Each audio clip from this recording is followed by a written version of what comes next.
नमस्कार मित्रांनो, मी योगेश परब आपल्या सगळ्यांचं स्वागत करतो आपल्या लाडक्या चॅनलवर। आणि आज आपण बघणार आहोत माझा अतिशय आवडता पदार्थ जो आहे चकली। आणि माझी आई चकली ही अतिशय उत्तम बनवते, त्यासाठीच आईने चकली भाजणीचा व्हिडिओ पण टाकलेला आहे। जर तो तुम्ही व्हिडिओ बघितला नसेल तर वरती आय बटनवर मी त्याची लिंक देत आहे, तेव्हा तुम्ही चकली भाजणीचा व्हिडिओ सुरुवातीला बघा। तर मित्रांनो, तुम्हालाही खुसखुशीत आणि कुरकुरीत चकल्या बनवायच्या असतील तर तुम्ही पण आईने जे चकली भाजणीच्या व्हिडिओमध्ये प्रमाण सांगितलेलं आहे तेच प्रमाण वापरून चकली भाजणी बनवून घ्या। आणि मी तुम्हाला 100% खात्री देतो तुमच्याही चकल्या अशाच कुरकुरीत आणि खुसखुशीत बनतील। चकली भाजणी दळून आणल्यानंतर चकल्या कशा बनवायच्या याचा व्हिडिओ आज आम्ही तुम्हाला दाखवणार आहोत, तेव्हा व्हिडिओ शेवटपर्यंत नक्की बघा। व्हिडिओ आवडला तर व्हिडिओला लाईक करायला विसरू नका आणि व्हिडिओ तुमच्या मित्रपरिवाराबरोबर जास्तीत जास्त शेअर पण करा। मी चकलीची भाजणी केली होती, त्याचं पीठ हे दळून आणलेलं आहे बघा। सांगितलं होतं ना जरासं जाडसर पीठ दळून आणायचं, तसं हे पीठ दळून आणलेलं आहे। मी आता ही चकली करण्यासाठी हे पीठ मी वाफवून घेणार आहे। यासाठी मी हा जो कप आहे ह्या कपाने मी पीठ मापून घेते। हा जो कप आहे हा आपल्याला भांड्याच्या दुकानात मिळतो आणि मी हे 4 कप पीठ घेणार आहे।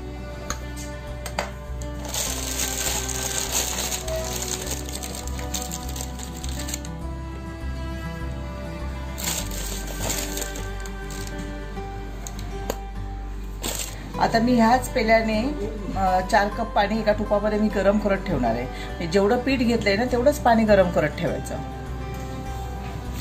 मी जरा गरमच पाणी घेतलंय, पटकन हे होईल म्हणून 4 कप पाणी घेणार आहे।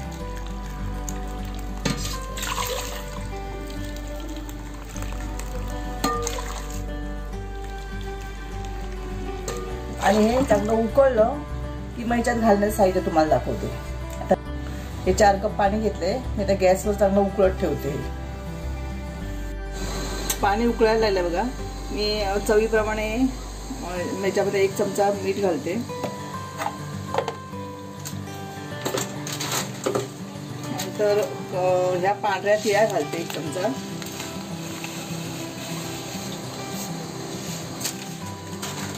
थोडासा ओवा भाजणीमध्ये टाकलेला आहे तरी सुद्धा किंचित ओवा, म्हणजे चावल्यानंतर जरा त्याला वेगळी चव येते, पोटाला त्रास होत नाही म्हणून।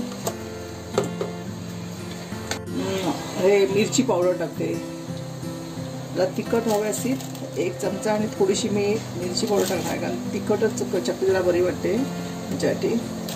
आणि 1 चमचा तेल घालणार आहे।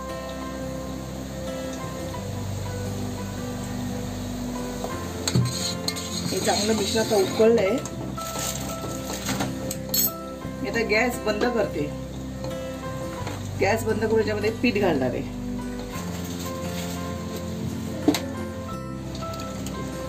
आता पीठ ह्या पाण्यामध्ये घातल्यानंतर चांगलं ढवळायचं आणि चांगले 2 तास तसंच ठेवायचं गार व्हायला। गार झालं की लगेच पीठ मळून आपण ह्याच्या चकल्या करायच्या।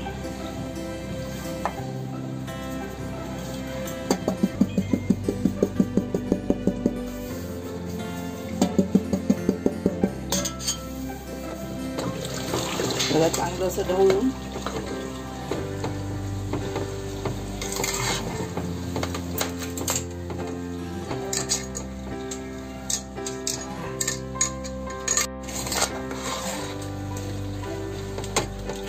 चांगलं असं ढवळून घ्यायचं आणि झाकण मारून थंड करत ठेवायचं। आणि नंतर 2 तासाने जरा तेल लावून मळायचं आणि लगेच चकल्या करायच्या। ते तुम्हाला दाखवते नंतर चकल्या करताना।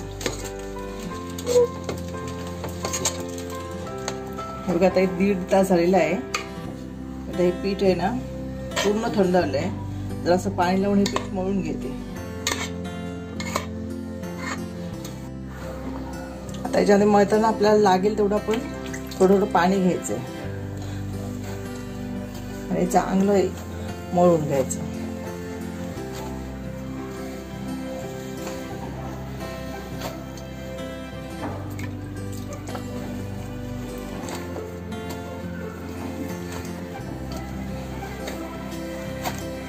बघा असं पीठ मळून घेतलेलं आहे, मऊच घेतलंय, ते आपल्याला जड पडायला नको चकला गाळताना म्हणून असं मळून घेतलंय. आता याचा एक साच्यामध्ये राहील एवढ्या आकारची आपण अशी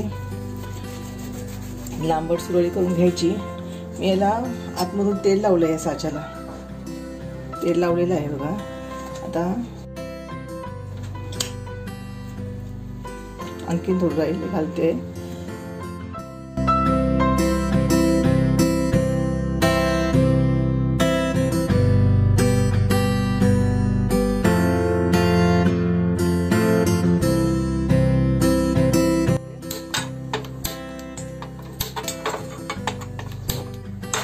कढई ठेवली आहे, तेल ओतून दिले त्याच्यामध्ये. की आपल्याला तिकडे चकल्या केल्या की आपल्याला लगेच तळायला मिळतील. तेल तापायला थोडा वेळ लागेल. कुकर ठेवलंय, तेल गरम होईपर्यंत आपण इकडे चकल्या करून घेऊया. आपल्याला हव्या त्या आकाराच्या लहान मोठ्या चकल्या करून घ्यायच्या. आपण या चकल्या इथे तयार करून घेतल्या आहेत. तेल तापत ठेवलं होतं, ते तेल तापलंय की आपण बघूया. छोटासा गोळ्याच्या मध्ये टाकून बघूया. तो पटकन वरती आला की समजायचं तेल आपलं तापलंय. बघू शकताय तेल तापलंय. आता मी काय करणार आहे, गॅस थोडा कमी करणार आहे आणि नंतर त्याच्यामध्ये एक एक चकली सोडणार आहे.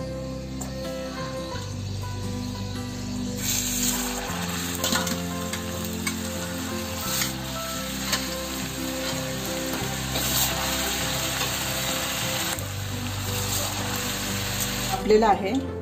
आता मी यामध्ये चकल्या सोडते.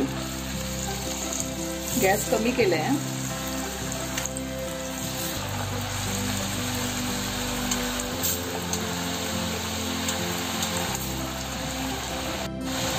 हे बुडबुडे येत आहेत ना, ते थांबले की नंतर मग चकली परतायची. म्हणजे आता ही खालच्या बाजूला चांगली भाजून घ्यायची आपण आणि हे बुडबुडे आले तर थांबले की नंतर परतून घ्यायची, दुसऱ्या बाजूने घालायची.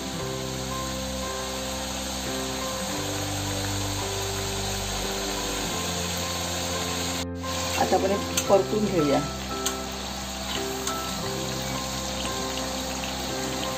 गॅस कमी ठेवूनच या भाजायच्या आहेत. याच्यात आजपर्यंत चांगल्या चकल्या भाजल्या जातात.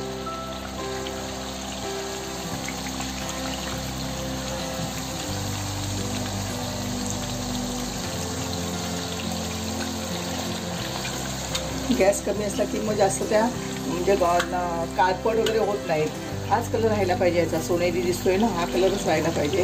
त्यासाठी गॅस कमी करून हळूहळू त्या भाजून तळून चकल्या पूर्ण भाजलेल्या म्हणजे पूर्ण तळलेल्या आहेत चांगल्यापैकी. आता मी या काढून घेते आणि अशा प्रकारे बाकीचे सगळे चकल्या आपण तळून घेऊया. नंतर तुम्हाला कशी झाली ती सांगतो.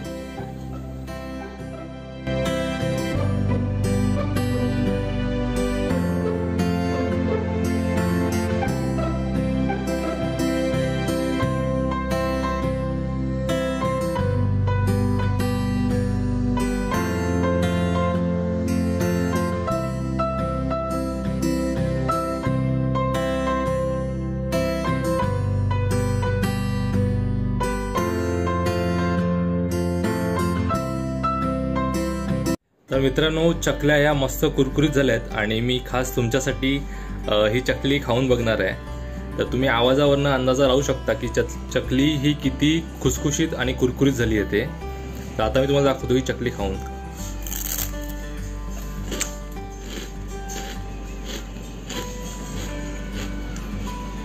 एक नंबर चकली झाली आहे मित्रांनो.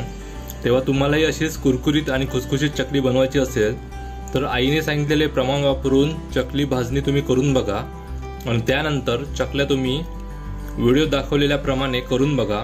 तुमच्याही चकल्या नक्कीच कुरकुरीत बनतील.